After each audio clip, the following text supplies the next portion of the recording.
Merci. Je vais passer la parole à notre dernier couple, Anne Segers, coordinatrice du projet Alpha à la Rosée pour le Centre d'action sociale globale pour les familles, et Mariska Forêt, artiste plastique, coordinatrice et animatrice du Centre d'expression et de créativité, les Ateliers de la Banane.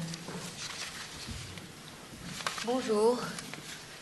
Quand on m'a demandé d'intervenir pour présenter les projets artistiques, je me suis posé la question moi-même. On a essayé de faire un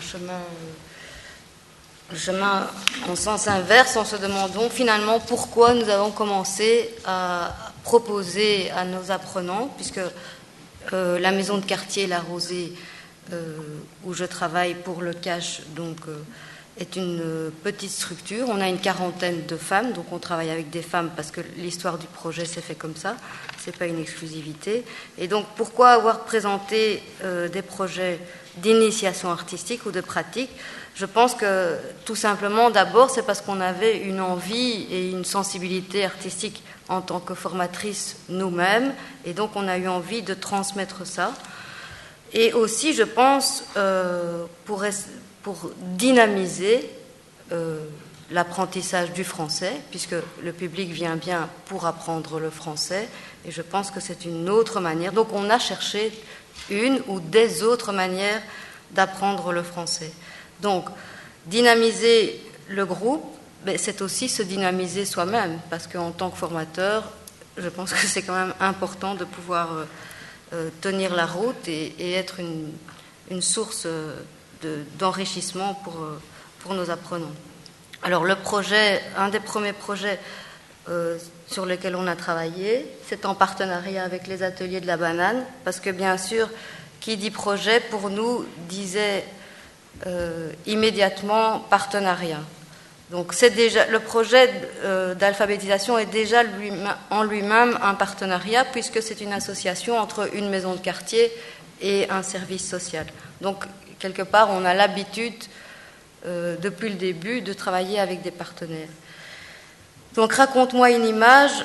En 2 mots, nous étions, je me rappelle maintenant aussi, avec Claire, ma collègue qui se trouve ici devant, nous étions allés visiter le musée des enfants avec le groupe de mamans, et on a eu droit à une expérience de raconter une histoire. C'était sur le thème des contes.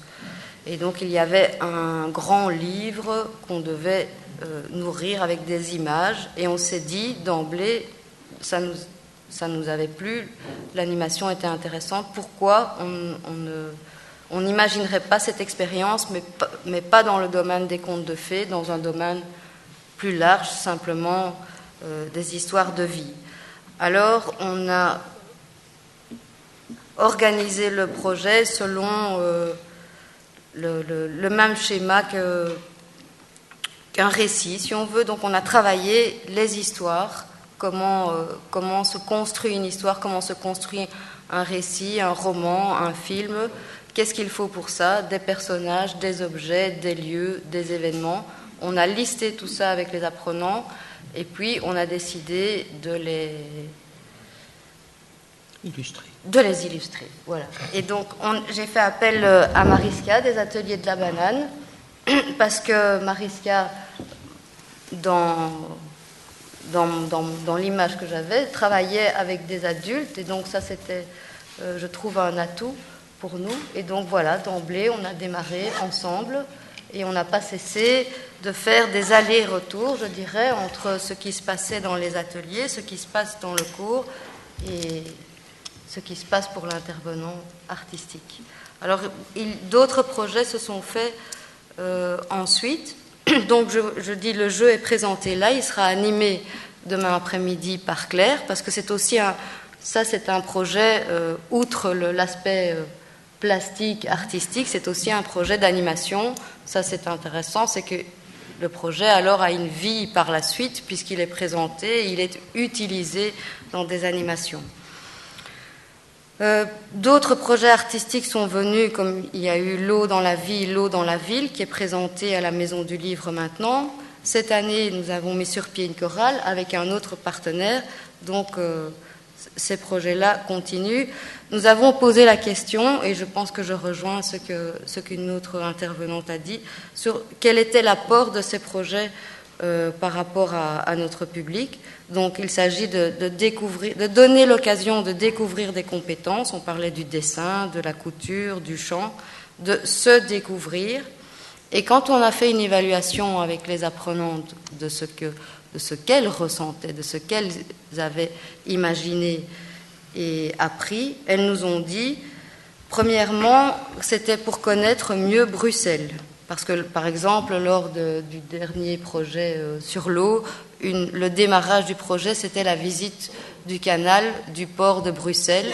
Et comme nous sommes dans un quartier à Kuregem qui est tout proche du canal, eh bien, c'était simplement la découverte pour les habitants là de ce que représente ce canal au-delà du quartier et tout ce que représente l'activité économique autour de Bruxelles, alors que c'est parfois une ville qui est présentée comme un peu un désastre, un désastre économique, ce qui n'est pas le cas quand on se balade le long du canal. Donc, pour connaître mieux Bruxelles, pour apprendre à se connaître et pour changer de l'atmosphère des cours.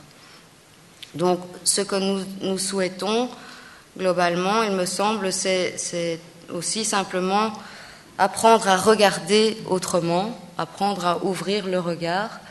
Et en ce sens-là, avant de passer la parole à Mariska, il me semble qu'on joue aussi un rôle de décodeur, ou en tout cas d'organisation du décodage d'une œuvre d'art en général.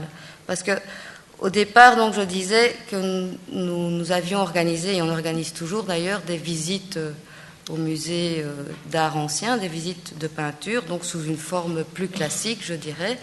Et on comprend d'emblée que pour apprécier une œuvre d'art, il faut un décodeur. Ce décodeur, ça peut être l'intervention d'un guide, ça peut être d'autres expériences.